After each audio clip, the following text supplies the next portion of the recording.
தொடர்ந்து இயக்கப்படும் இண்டிகோ விமானங்களின் சேவை முழுவதுமாக ரத்து செய்யப்பட்டுள்ளதால் பயணிகள் அதிர்ச்சியடைந்துள்ளனர். நாடு முழுவதும் நேற்று 550 விமானங்களும் நேற்று முன்தினம் 2100 விமானங்களும் ரத்து செய்யப்பட்டன.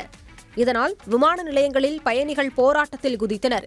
நேற்று இரவு கொச்சியிலிருந்து ஹைதராபாத்துக்கு விமானம் புறப்படாததால் விமான நிலையத்தில் இண்டிகோ ஊழியரை முற்றுகையிட்டு பயணிகள் போராட்டத்தில் ஈடுபட்டனர்.